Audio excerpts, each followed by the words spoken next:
want to ask you guys a couple of questions before we go in. So let's raise our right hand. I'm interested to know, out of the group here, leave your hand up if you've ever felt anxious or any sort of anxiety before. Wow, everyone, okay. Leave your hand up if you've ever felt like you've ever had a panic attack or you felt depressed. Okay, everyone. Right, you can put your, leave your hand up if you would like to learn how to combat anxiety and panic attacks and depression. Awesome. I wasn't expecting every single person to leave their hand up. And it's kind of mind-blowing, really, the amount of people that deal with anxiety and panic attacks and depression on a daily basis. So many people are being diagnosed with, those three things and being put on medication.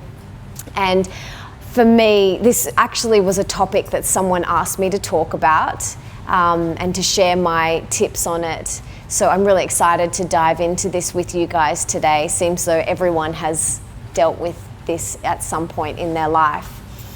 I remember, for me, up until 2010, I had dealt with anxiety, panic attacks, and depression. And I remember very clearly one of my first panic attacks that I ever had. And for anyone who's ever had a panic attack will know that it's incredibly intense. And it is so overwhelming, and you feel like you're going to suffocate and you feel like you're gonna die. That's how I felt anyway. And tonight I want to give you 4 ways that I have been able to move through anxiety and panicked attacks. So I hope that they can really help you. I remember one of the first panic attacks that I ever had was actually in high school. And I share this story in my book. I was submitting a massive English essay, and back then we had floppy disks. Does everyone know what floppy disks are? Yeah. So I actually said this to my stepson the other day, and he's like, "What's a floppy disk?" And I had made him Google it, and he was like, "Oh, they're so weird." So I had this assignment, and basically anyway, I'd just finished the finishing touches on this massive assignment, an English essay that I was about to submit the next day. And I put the floppy disk in and it said corrupt, and my whole assignment was gone.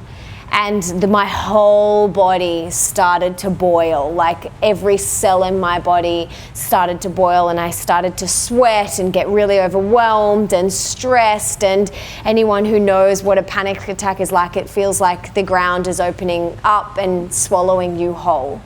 And it's really serious. And it's serious because people are getting prescribed drugs for these things that can be, I believe, supported with a few lifestyle shifts and adjustments, which I'm going to share with you tonight. But I wanted to read you a couple of statistics that I found when I was doing some research for this talk.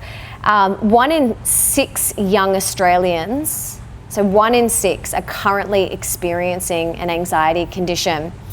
That is 15.4 Australians aged between 16 and 24 have experienced anxiety in the past 12 months. That's the equivalent of 440,000 young Australians today. Like, that is freaking huge.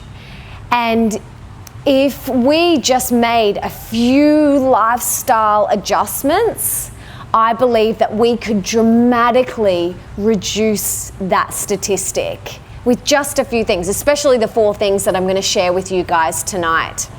And then at the end, if anyone else has anything else that we can add, let's make a big long list, because this is something that constantly comes up for my friends and my clients and everyone that I meet in my life. So many people are dealing with anxiety and stress. Now more than ever, we are tapped in. We feel like we have to be on all the time. Does anyone else feel like that? Especially with social media, you feel like you've got to keep up and you've got to be on, and it is freaking exhausting. which, you know, for me, I have to like, so there's some times where I'm just like, oh my God, I'm just not even touching my phone for a whole day. I'm not even going to go near it. Yesterday, didn't even go near my phone because it was just, I was starting to have that bubbling feeling come up within me. And because I am so aware now, I can catch it. Before I was so unconscious that it would just consume me. The ground would open up and swallow me whole. Well, that's what it would feel like. But because I am aware and in tune with my body now, I know the warning signs. And when that little bit of anxiousness or overwhelm or stress starts to bubble here, I'm like, okay, cool, I know what I need to do. Does everyone understand what I'm saying? Okay, cool. So one of the first things that has really helped me with anxiety is, and you might not expect this, is sorting out my gut health. Now, the reason is it is scientifically proven that this is our second brain.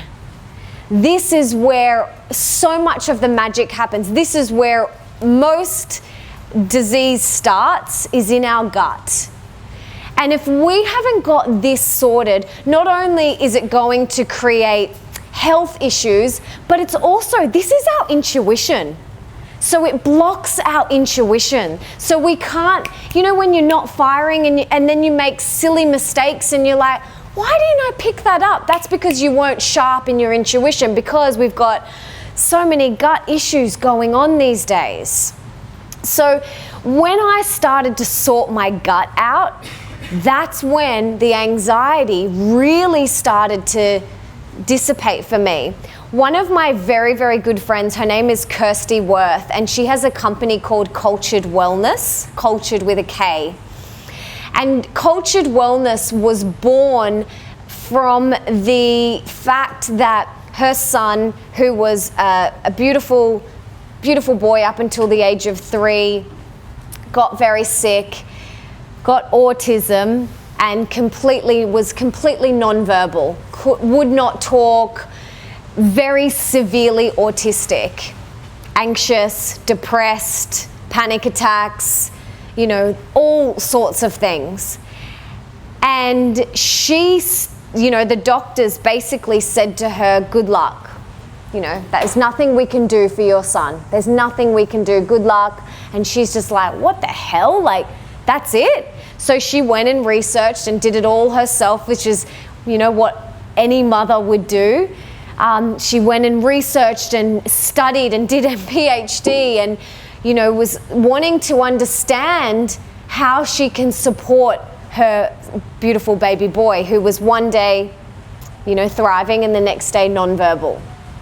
So she started to learn about gut health.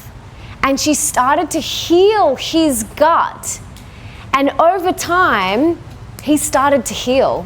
He's now thriving, fully verbal, and in an age-appropriate school grade, which is just, I mean, I've got freaking goosebumps. Like, it is mind-blowing just from healing his gut. And they did a lot of work. Like, it wasn't just about going and taking a probiotic. Like, they did serious gut health work. And some of the things that they did was, you know, probiotics, prebiotics, bone broth, eliminating the toxic load like from gluten and dairy and sugar and all of these things. And over time, he just began to thrive, and he is now thriving. So this is our epicenter. This is where your intuition lives. And when this isn't thriving, not only can we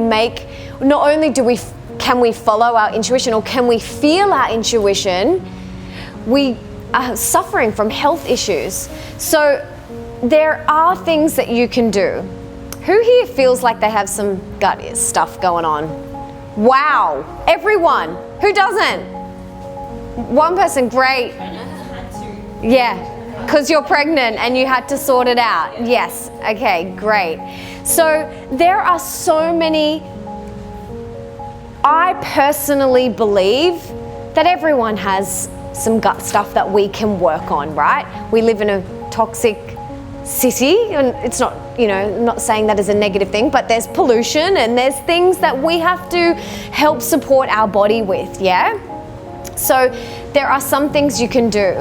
And I want you guys to walk away with a list of things tonight so that you have some things that you can action. But I'm still healing my gut. And I've been healing my gut for years, and I'm still healing mine. I had years of antibiotics. I had years of antidepressants. I had years of the pill, years of antivirals, years of all of this stuff, stress, that contribute to poor gut health. So I want everyone to write down what is one thing that they can do for your gut health today. Maybe it is researching an amazing naturopath and booking in. Maybe it is upping your bone broth. What can you do today to support this incredible ecosystem? We are 95% bacteria. We're basically just bags, like skin bags of walking bacteria. We are. And if our bacteria isn't thriving, then we can't thrive. Does that make sense? So we have to really support our ecosystem in here. We really, every day, we've got to work on this. And we're not talking about, being really strict and limiting and serious about it. Everything that I teach, I want you to bring an element of joy and fun and play to, because life is meant to be fun and playful and joyful.